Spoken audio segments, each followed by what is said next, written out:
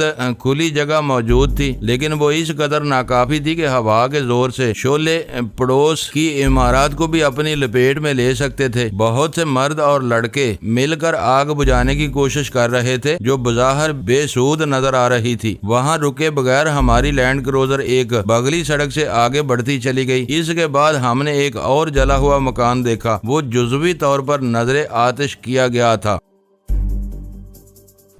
معزز ناظرین، لائک کریں، شیئر کریں اور کمنٹس باکس میں پاک آرمی زندہ باد، پاکستان پائندہ باد کا نعرہ ضرور درج کر کے اپنے ملک پر فخر کریں اور پاکستان کی بنیادیں مضبوط کرنے میں اپنا کردار ادا کریں۔ ویڈیو دیکھنے کا شکریہ۔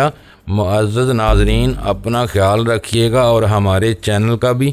ISI پاک آرمی زندہ باد، پاکستان پائندہ باد۔